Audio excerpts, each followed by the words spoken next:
Hello and welcome. We're going to have a chat about Expeditions as Legends of Runeterra's second preview patch has just come out. My name is Julian Pastrytime. I'm joined by Legends of Runeterra enthusiast and rank 20 player David Phreak Turley. That's true. And we also have Paul Yeg Sottosanti joining us. You are the principal game designer on Expeditions, I believe. That's true. Happy to be here. Happy to have you. So I guess the obvious question out of the way, what on earth is an expedition? So an expedition is Legend of Runeterra's take on a limited game mode. And by limited, I mean that you are drafting cards from a random pool. It does not use your collection in any way. And then you're going to be battling other players and trying to go through what we call a trial and get 7 wins is sort of like the perfect trial, which will give you the best rewards.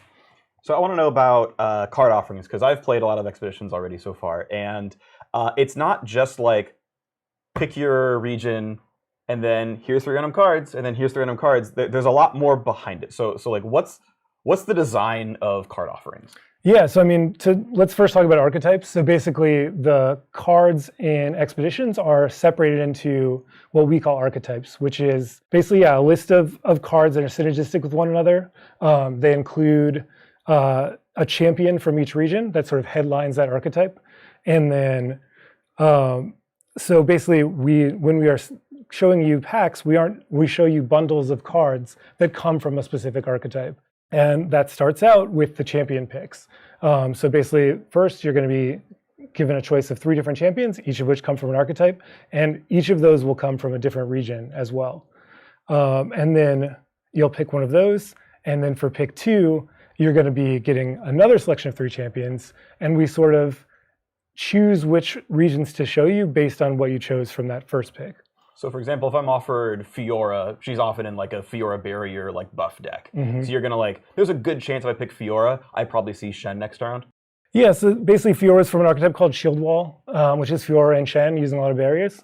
So if you pick Fiora first, the Demacia side of Shield Wall, then we don't necessarily show you Shen next. It is a chance, and we do want those high moments to happen in Expeditions where suddenly everything comes together, you get exactly what you wanted. That is a possibility. But the thing that's guaranteed is that you're going to see an Ionia pack. We're going to show you an Ionia archetype helmed by an Ionian champion. And so if you really want to go down that Shield Wall path with Fiora, you can guarantee that you stay in the Demacia-Ionia combination, and then we'll see a bunch more barriers later on in the draft. So I feel like there's lots of differences, like obviously the inspiration from other different limited archetypes in many other games are kind of apparent, but what are the kind of key differences in Expeditions versus the other ones? Because even something as simple as like, oh, I get to pick champions is very different from like, oh, I have a completely random pack that I'm just picking one card from. For sure, yeah, a little bit. You hit on one of the differences is that we lead off with the champions and you sort of build your deck around those. Another big one is the fact that we actually have progression, which I think, as far as I know, is maybe a first in PvP draft experiences. So basically, the deck that you get at the end of the initial draft is not your final deck. It's actually going to improve over the course of the draft as you play games, and you actually get a little arc of your deck starts out. Maybe you made some mistakes in the initial draft. Maybe you want to take it in a different direction, and you can actually go in and use your rewards to sort of like change that deck and tweak it into sort of the perfect weapon for your final battle. Yeah, and the other difference is using 2 trials per expedition. So, and then also, instead of having the run be over after you lose 3 games, which is what a lot of our competitors do, we actually have it 2 in a row. You have to lose 2 games in a row. What that means is it's never over till it's over. Even when you lose, as long as you win that next game, you sort of erase that loss. We don't even show it to you because it's not important. The only things that matter are how many wins you have and whether you lost the last one. So there's a couple of things then to break down there, because there's the whole like progression model and everything else. But so you talked about your actual limited deck getting better over time, over the like, I guess up to 13 games you play, because you can lose, win up till you go 7 and 6 and get max rewards. So across the up to 13 games, or as little as 7 if you're really good, in what ways does your deck improve?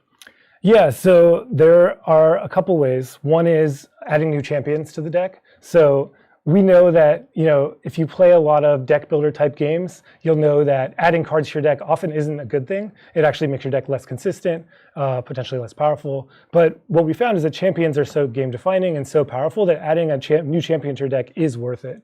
So 2 of the rewards you receive are going to be adding new champions to your deck, and then the other rewards are what we call trade picks, which we can get into more detail later, but that basically is a way to swap a card out from your deck that you don't want into a new card that either is more synergistic with your deck or just more powerful. So I guess why arrive at like making archetypes matter? Because again, like you could have done lots of different things. You could just give people random cards. Was there like an emphasis from the design side of like, we want it to feel like you're doing the deck building process properly? Because not every limited game mode serves like the deck building fantasy of like, oh, I built a deck that actually like does something and feels like expressive to me. Yeah, there are a few reasons. One is that it actually provides kind of a handhold into Constructed, especially because Legends of Runeterra isn't a game where you can just go in and buy hundreds of packs and have all the cards. Having a little bit of a way to test the waters and try out new decks that could be good in Constructed through expeditions, that can inform where you spend your wild cards because you get a chance to see if you like the play pattern. I feel like that's your experience and my experience when we first started playing expeditions. Yeah. Just like copy stuff out. For sure. And then the other thing is the champions. We really wanted Legends of Runeterra is about champions and about leveling them up. And so the way to allow you to level up your champions in expeditions is we built these archetypes around them so that you can guarantee that you have the appropriate cards, the synergistic cards, the support cards for a champion to be able to level it up even in a game of expeditions just like you do in Constructed. So I'm actually very curious then about sort of more of the detailed design of archetypes, because as you mentioned, so right, if you draft Fiora, like you're likely to see Shen, you're likely to see Riposte, you're likely to see Barrier. Those are going to show more often than if you picked, say, Garen, in most cases. So what are some of the sort of like details in the design work of actually building out archetypes? Like what cards are in it? How often do you see them? That kind of stuff. Yeah. So I can talk a little bit more about archetypes. So there are actually 23 archetypes in the current expeditions experience. So there's 6 from the mono region archetypes. There's 15 covering all the duo region pairings.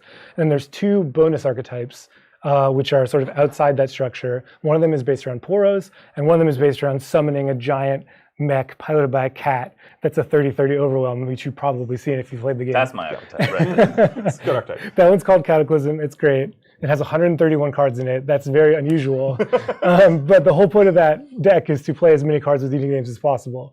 More often, an archetype will have, say, 15 to 30 cards in it. There's basically always at least 5-ish commons from a region, 4-ish rares, and 2-ish epics. And then, again, we're trying to put synergistic cards in there.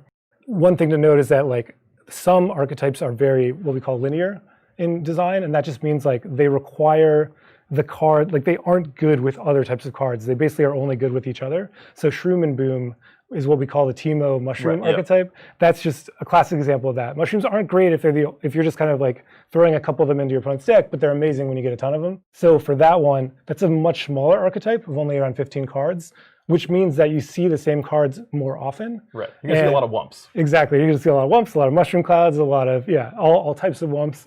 And then you'll get some Teemos, and it works great. And basically, when we first started out making the mode, we weren't sure if those sorts of archetypes were going to work in Limited, but we found in Expeditions, but we found that by varying the archetype sizes, we could really narrow in on certain archetypes playing very consistently. And that deck is good in Expeditions, which makes me very happy. Because that actually makes it a balance lever then, right? Is like you can kind of like include or exclude chaff and like kind of ensure consistency so that, because in my mind, like Shrooms feels like a combo deck. It's like I have to survive long enough that you draw enough cards that Shrooms hit you, but I have to also put enough Shrooms in your deck that you die and see like, well, no, it's so concise that is going to be consistent because you're not offered a bunch of random crap that's not going to help you with the win condition. Exactly. Yeah, I have had a number of decks in Expedition, so I didn't touch on this yet, but you can break both the region limit and the card copy limit from Constructed. And we can do that because, of course, in Constructed, whatever rules we have, people are going to exploit them to the fullest extent because you can put whatever cards you want in. In Expeditions, that's not the case. So I have had a number of decks, Shroom and Boom decks that have had 8 copies of Mushroom Cloud, 7 copies of Clump of Wumps, and so on, and they are super, super fun to play. Can you get more than 3 champions?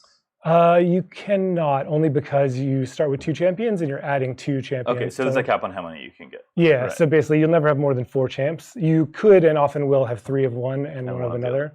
Or you can literally have 4 different ones, or you could have 2 and 2. Question for you. I know in one of the internal builds, I was able to trade champs for champs. Is that still exist? Like, can I theoretically draft Fiora, Shen, Fiora, and then trade Shen for Fiora for number 4? Or is that not possible? It is still possible. Okay. So the 4, that's not even good. Like, but you know, the 4 Trinity Dream But is you can do it. technically It's so allowed. sweet. Yeah. Okay. No, yeah, we found it's like pretty important to have like a release valve essentially, or if you do change your strategy midway through the draft, the sort of algorithm will notice that and say like, hey, Shen actually isn't very good in your deck. Like maybe you want this other card this other champion that probably is better. It will only ever offer a champion for a champion. We don't expect you to want to trade a champion up for I want to spell. change Garen for Mushroom. Exactly. Like, that's not. yeah, that's not going to happen. So yeah, we do allow that. And that is something we'll be watching going forward, but we think it's important to let people make those swaps. That's cool. So you said there are 23 archetypes currently. Is that the highest number of archetypes that were ever in the system? Or is there at one point many, many, many more? Like as a ballpark, I'm curious, like basically how many archetypes did not make it, at least for this version of Expeditions? That's a really good question. We have not actually cut any archetypes that I can think of. The ones we tried worked out. We've talked about the potentially building new bonus archetypes in, and if players like find some new archetype that is waiting there, the one that comes to mind is Yetis. Yetis is sort of supported in the Noxus Freljord bucket or archetype, or maybe in the Shadow Isles Freljord, but it's not really. So there could be a Yeti archetype eventually. Yeah, I'd feel like that would work with Piltover Zahn with cloning program, right? Like you want to throw more Yetis into the deck, but that's what is that? That's like a very spell-based one. That's probably an Ezreal deck right now. The Piltover Zahn / Freljord. Yeah, Piltover Zahn / Freljord is cloning program, right? Yeah, which actually is based on Elnux more than anything. Oh, right, yeah, sorry. For some reason, my brain turned Yetis into Elnux, and I just forgot that was the way I was just around. like, you're just a degenerate that wants all the Elnux and all the Yetis. Yeah. Which you totally can. 1 mana 5/5s are good. What do you mean? Exactly, yeah. 1 mana 5/5s are good enough to copy them in your deck is great. You just don't get them for free also. Yeah. Okay, there we go. Well, we've kind of touched on it, but one of the other cool things about this that's different from Constructed is that you can actually, both mono is supported, but also tri-region is supported, which isn't something that you can do in Constructed for very good reasons. Why the decision to be able to add another region? Yeah, so again, it's just because we think it creates more flexible decks. We think it creates cool combos that aren't possible in Constructed. If there is something degenerate, you can't always build it every time. You have to sort of get lucky to have the right regions offered. And I think things like that are good in Expeditions where we want there to be a lot of variance. We want it to be, I haven't talked about synergy and wild picks yet, but when we get to that, I'll talk about why wild picks allow you to get the same archetypes you've been drafting, because we want there to be that 1 in a million draft where you just get to draft the same archetype the entire way through for every single pick. That's possible.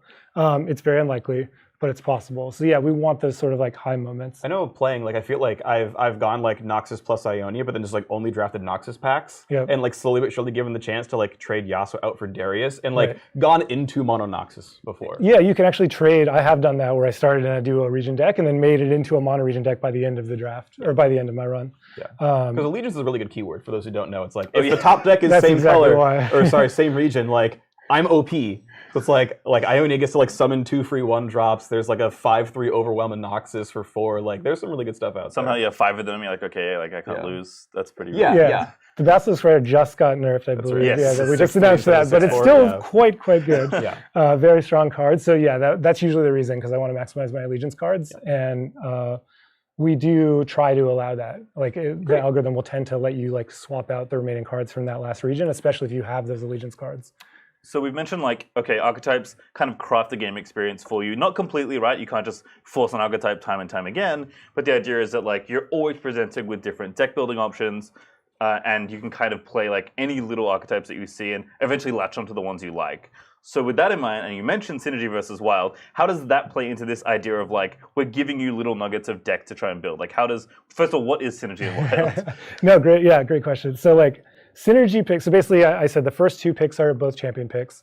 Your third pick, and then every odd pick thereafter throughout the rest of the draft, is a synergy pick. And synergy picks are pretty straightforward. They just mean the archetypes that you've drafted the most so far are guaranteed to be the ones that show up. So I think sometimes people think it's based on just what you picked in your champion picks. That's not true. It actually is based on every pick you've made so far. So you are able to pivot away from a champion. And if you pivot away hard enough, you actually stop seeing that champion's archetype show up in your synergy picks because you've picked 3 other archetypes more often than that one. So that's how a synergy pick works. Those are just basically intended to be, you're going to get what you're looking for. You're going to be happy. Those feel good. You're just like guaranteed to get things that work well with what you have. However, every even pick is a wild pick. And those are largely random. Sometimes within your regions. The way that works is I think pick 6 is the last time you can add a region to your deck. So after pick 6, if you haven't added a region, it's just not going to show up anymore. And then wild picks, right. So they'll show you random archetypes within the regions that you're in. And then there is a chance that you will see the archetypes from your synergy picks. That's what I was talking about around getting lucky. You can, so like wild picks don't outlaw seeing the archetypes that you want. Yep.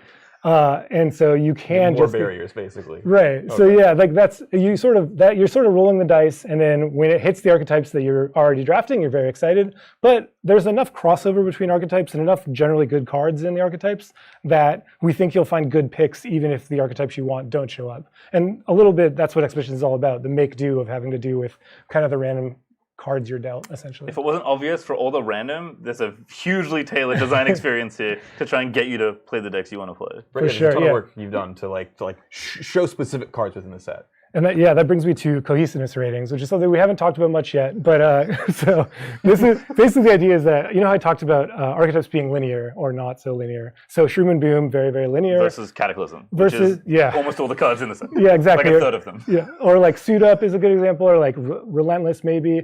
Basically, other archetypes are just generally good cards that do have synergies with one another, but are still good in other decks. Those ones are what we call low cohesiveness rating, and Shroom and Boom is a high cohesiveness rating. And what that means is basically as you're going through the draft, archetypes that have a high cohesiveness rating actually fall out of the pool as you move through the draft if you haven't drafted from them already. So even in your wild picks, Shroom and Boom will stop showing up fairly early on if you've never drafted from it before, because those cards are just not at all exciting to you. Yeah. Like you just don't want a Clump of Wumps or a Mushroom Cloud if your deck is all about something else, like all about Fiora Shenberry or whatever. Sure, right. But otherwise, you'll keep seeing like Senna or Relentless Pursuit or things like that because readying my attack is just valuable. Like I have units in my deck, so it's fine. Exactly. Yeah. No, it's exactly how it works. And then we also have the ability to make certain archetypes show up more often in the wild picks. That's a tuning knob that we have if an archetype is struggling.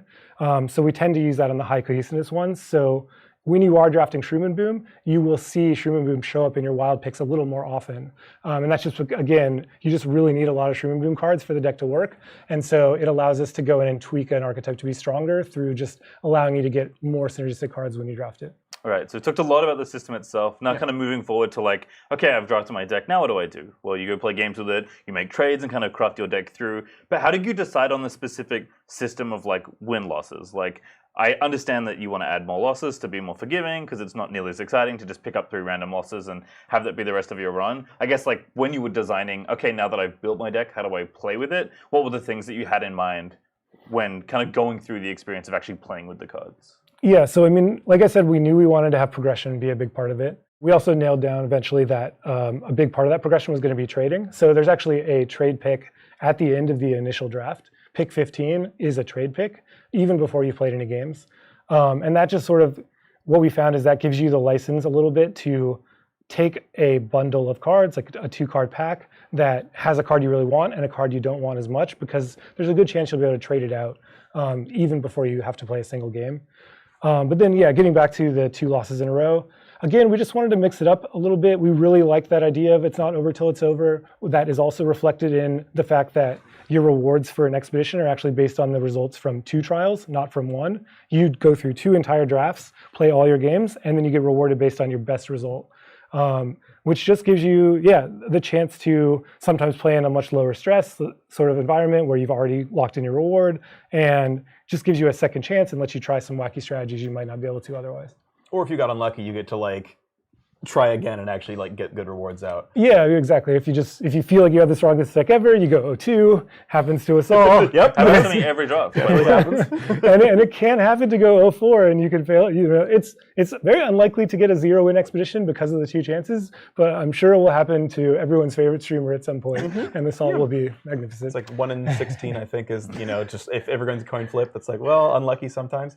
I'm actually very curious about progression overall, like on the meta layer, like my account layer, because like there's tokens or a shard cost or a coin cost to get in, and then like the question of like, is it worth my time? Is it worth my shards? Like if I'm doing well or not. So talk to me about the rewards you get from a limited run, from an expedition run. Yeah, so we set the buy-in for an expedition at 4,000 shards or 400 coins, which if you've played yet or watched streams, you might recognize as the cost for purchasing a champion. Yeah. However, when you play an expedition, you are guaranteed, even if you get 0 wins, to get a random champion as your base reward. So essentially, when you join an expedition, you're giving up the choice to get any champion that you want for the chance to get much, much better rewards, depending on how well you do. So as you get more and more wins, you basically start collecting more shards. And shards are notable in that they can help fund your next expedition. And then you also start getting chest or a chest, which then upgrades as you get more wins. So I believe it starts at, after 1 win, I think you get a bronze chest. After 2, it upgrades to a silver chest. I think at 3 wins, it's a capsule. At 4 wins, it's a golden chest. And at 5 wins, it's a platinum chest, I believe. Yeah, 6 is a diamond chest and 7 is a champ capsule. I've gotten 5, 6, and 7, so like unless they changed since a few days ago, like win 7 is for me was 4,000 shards in a champ capsule. Exactly. So it like fully rebought the expedition, and I got a champ and epic and a couple of rares and whatnot. So it was like super worth it in that regard, and I got to queue up again and take my second expedition. Exactly. Yeah, but a champ capsule, for those who don't know, is a champion, an epic, and 3 rares. And then, as with any rewards in Legends of Runeterra, pretty much each of those individual cards has a chance to upgrade into either a wild card or into a card of a higher rarity. So the value for getting 7 wins is actually pretty insane. And you also, it's not that uncommon due to only needing 7 wins and also getting 2 chances at it. So I think when you're sort of like given a 50% win rate, I think it's around 15% to get 7 wins, maybe, or 17%, I think. It's actually pretty good odds. Yeah. Just overall, like actually, I mean, triple or quadruple up on sort of what your buy-in was. And another really interesting side effect of the way we've done things, as far as the 2 losses in a row, is that it's very sensitive to win rate. And by that I mean, if you can nudge your win rate up 5%, that dramatically increases your chance to get 7 wins, because the loss condition of 2 losses in a row just becomes much less likely the more your win rate goes down the course. If you're a 60-40 player, it's 16% chance to double loss. So like odds are you're probably going to go pretty far and get a loss. Yeah, to be fair, that doesn't count for your last win is the most important thing, because your 7th win is sudden death. Yeah. Was that just a choice to be like, it's kind of silly otherwise, or you want to make it more dramatic? Or... Yeah, that's a really good question. Yes, it basically was super anticlimactic to get to the fact that when you're at 6 wins, you by definition don't have a loss because you just won. Then you're basically flipping 2 coins and you just need 1 heads. So 75% of the time you get to 7 wins, which feels good as a player, kind of. I mean, it's nice to, of course, lock in those better rewards, but I think the rewards wouldn't be as good if we lived in that world, because it would be a lot more guaranteed. And we just think that like we want it to be hype when you're watching someone play their 6-win match, and like having a loss to give makes it much less hype. And in addition, we haven't talked about the rewards for what you get when you get 6 wins. So basically, when you get to 6 wins, you get a trade pick, as with most of the time when you play a game, but then you also get bonus trade picks for every loss that you didn't get along the way. Oh, right. Which sounds strange. So I'm gonna interject, because every game you play, win or loss, like certain wins, like you draft another champion and 2 cards along with it. 1st and 3rd win. Right, yeah. Win for you, add a 3rd and 4th champion in your deck.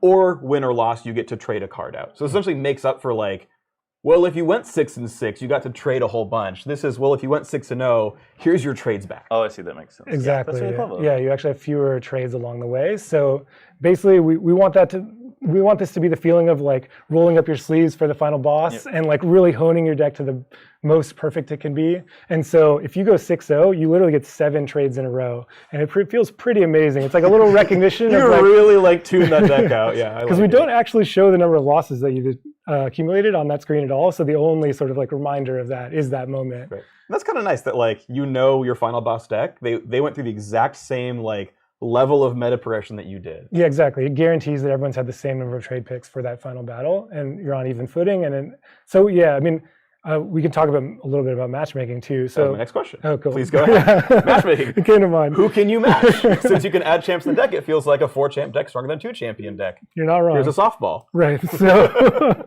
so basically, you only match against people who have the same number of champions in their deck.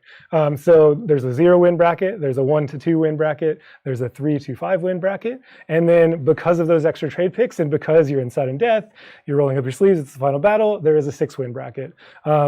We know that queue times will be a little longer there, but we think that's probably fine. Like once you get to 6 wins, you know this is your final battle. I think you're gonna be willing to wait a little longer to get a good match there. I remember the first time I ever got to 6 wins and played my 7th, I realized that like, oh, I'm playing another 6-win person. And even though at the time it wasn't sudden death, I think I had a loss. And I remember the game experience being like, yeah, this actually feels really intense. So now it'll feel even more intense because I don't have a loss to give. You get to get someone else's rewards out of their hands. Well, I got crushed. So, you know. Happens. Or It happens. hand them It their just, rewards you, on he some just platter. crushed me.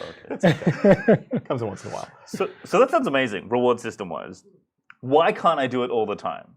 Because I can only do a certain number of trials per week. Yeah, so that just loops back to something we're trying to do at the top level of Legends of Runeterra is not allow people to get all the cards right away. That's sort of a larger conversation, but basically we think that having the meta develop a little slower, making the progression more meaningful, like that these are all interesting things, and not allowing people to spend hundreds of dollars on packs day one are all good for the game. And this is an extension of that philosophy where if you could spend hundreds of dollars to just, you know, keep grinding expeditions over and over again, some people out there would do it and would sort of circumvent the sort of things we have in place, like only selling you a certain number of wild cards each week. And it's essentially, but then we also, if you really love the mode, want you to be able to keep playing. So we have this concept called free play, where you play for limited reward, so basically only for XP rewards. It's not quite the same as Construct, so I can talk about that in a second, but similar. But yeah, it's basically, yeah, you don't play, there's no buy-in, and you just get XP and no content rewards for open play. So XP rewards for free play. Yeah, so basically XP rewards, we still think Expeditions is more fun when there's stakes on the line, and when you're playing free play, that takes the form of XP. So the way we do that is we actually skim a little bit of XP from your post-game rewards versus constructed. So you'll actually get a little bit less XP as you go through your run from each game. And then when you get to the end, we give you this huge burst of XP, which feels really good based on how many wins you got. So if you get 7 wins, it used to be 2,000. It might even be higher than that now, but I'm not sure. But yeah, it's a big burst. And then it basically is the more wins you get, especially if you don't get losses along the way, it's a pretty efficient way of farming XP. If you go 7-0, it is probably 50% more efficient than constructed, for example. If you go 0, you know, if you have 0 wins, it's about as efficient as constructed. So it's basically upside, just a very variable amount. And to a certain extent, it like respects the time you spent drafting, since that sort of intrinsically isn't worth XP. It's just like a cost you kind of have to spend if you're like min-maxing time to XP. Exactly. But it goes beyond that because of the like 50% bonus. Right. Yeah. If you want to get 7 wins, you probably have to think at least a little bit about the draft. Right. So, You're not just like clicking the left one over and over again and getting a half decent deck. Yep. So you're giving up some XP there. Yeah, we probably can't give you XP for drafting, but That makes sense. It like grades how well you're drafting. It's like, that was a good pick, 10 XP. That's genius. a win, yeah. All right, so the present sounds great. What about the future of Expeditions as a mode? Because as you've seen, there's a lot of different things and tweaks you can make, and obviously as the mode goes on and people play it and archetypes are discovered, like what are things we might be able to expect from Expeditions in the future? Yeah, so we've hinted at, and I think perhaps even confirmed for set 2, that we will be adding regions to future sets of Legends of Runeterra, adding regions to the game. If you think about what that means for Expeditions, that means there's a whole bunch of new potential archetypes. There's 1 new mono archetype, and then if we add 1 more region, there would be 7 new duo archetypes. Right, yeah. Spoiler alert, we will be adding archetypes when we add regions. At least at first, Expeditions will take into account all of the regions that are available. As we go further and further down the line, say set 5 and 6 and beyond, who knows, we'll probably start rotating archetypes out. But but as we add regions at first, we'll definitely be adding archetypes to the pool. So the idea is like, there's just gonna be a ton of variety. You're gonna be playing against decks from all of Legends of Runeterra's history in a year or two from now, and those will all be viable to draft, and all will be balanced against each other to some extent. And so that's a big thing we're gonna do. We're definitely gonna do that as sets come out. So, final question, and probably the most important one. We've all had a chance to play the mode a decent amount. What's your favorite archetypes? Phreak, what's yours? I actually really love Enlightenment, which is, I think, Freljord Ionia. So Freljord has all the ramp. It has Wording Stones and Catalyst of Eon, so I get all the bonus mana. And then I get my 2-mana 6/6 lifesteal, or 2-mana 6/6 Overwhelm, 3-mana 6/6 lifesteal, Trinamiran, round 5 or whatever. Pretty fun. For sure. I've got too many Alpha Wild Claws to be happy with you. A lot of Alpha Wild Claws. That card gets offered a lot. For me, geez, I mean, I've talked about it a lot today, but I mean, Shroom and Boom has to be it. I just love the idea of like pulling. I've always kind of been drawn to strange archetypes, like off kilter archetypes in other games. Mill is a good example. I love when there's a Mill deck viable in a format, and so Mushrooms is about the closest parallel, I think. And I just love beating people through sort of strange combinations. So yeah, I feel like more than 50% of Legends of Runeterra people I talk to are like, I love Elnix. I'm like, really? Why? These are the people making this game. And then Elnix. I think my second would be Scrap Heap. Just the aggro, just crazy, go all out, discard your whole hand, and just see what you can make happen. Level up Jinx and kill him as quickly as you can. It's Cataclysm. Cataclysm. I just want to cast the Jank. I also love time. that one. Oh, we didn't talk about. yeah. That's true. We have one. We have one unique card in Expeditions: Accelerated Pursuit instead of Pursuit of Perfection. That's true. So yeah, a little bit of history there, and that kind of dovetails into talking a little bit more about other things that we tried and cut. But so yeah, we used to have a whole bunch of Expedition only cards, and basically that was like some archetypes were struggling, and there just wasn't enough support for them in the set, and so we ended up just making our own cards for the mode and putting those in, and they worked really well. So much so that actually the set took a bunch of those cards and put them into constructed. Out of the game anyway. Yeah, because people were like, "Hey, this card's sweet. I can use it in Expeditions. Why can't I put it in my deck?" And we're like, "I guess yeah, you should be able to." Yeah. So that was cool. Like a bunch of cards that I worked on got folded into the set, and yeah. So, but in there are cases where like a specific archetype needs help in a way that we can't do just by offerings. Yeah, by changing which cards in the archetype or whatever. So Pursuit of Perfection normally requires 20 cards of different names to be cast. There is another version of it in Expeditions called Accelerated Pursuit that requires 15 only. And that makes it quite the viable dream. Have you pulled it off in Expeditions yet? Yeah. My first draft of the new system, the first game, I like very dramatically won by just getting to 15. Amazing. And I didn't even realize it got changed. And then someone was like, this card got buffed. I'm like, this card got buffed. What happened? And then I realized. Yeah. So that's something we have in our back pocket. We could go back to that eventually if we think that there's another archetype that would really benefit from having either a different tuning for a card or a new card entirely, maybe. No current plans to do that, but it's definitely something we have the tech for. Awesome. So I have to know, Okay. because we don't have time for everything. What was one thing that you tried that didn't make it, or is no longer with us? That's hard. Okay, I'm going to do two really quickly. Okay, that's One was passives. So passives are, as you might guess, the idea that you get to pick between three sort of like always-on abilities that just like start the game and play and just like make your deck better in some way. What we found is it doesn't work in PvP very well, because if I sit down and my passive is your unblocked units or unblocked allies get +1/+0 this round. Yep. And yours is start with double health total. I start with a super aggro thing, and you've got a thing which makes your health total much, much stronger. So I'm just like, why am I even playing this game? I'm not going to be able to win. And then the other was this concept of getting to choose your rewards. And we had this idea of plundering. So plunder would be that you actually take cards from the decks of the people you just played against. And that was like a choice for your rewards. We didn't actually take the cards from their deck, it just gave them to you. Okay. So the idea was like, even worse. I saw a sweet card, I'm going to go steal it. Exactly. Yeah, the idea was like, we wanted to kind of feel like that, but it doesn't actually do that. But yeah, the idea would be if you play against someone who has an insane bomb, and you're like, ooh, that would be really good in my deck, you can plunder that card from them. And it's gone. It was trade picks instead. Yeah, we had trouble balancing it against, like the choices weren't super interesting because there's always one clear winner and so on. So. Man, that sounds great. Again, so much to unpack here. Thank you so much, Paul, for talking to us, and thanks for hanging out as well. Expedition, certainly something I hope you all get your hands on and get a chance to try. As you've heard, the mode is significantly more complicated than you might expect, but hopefully we'll be back with more Legends of Runeterra content in the future. For now, it's just goodbye.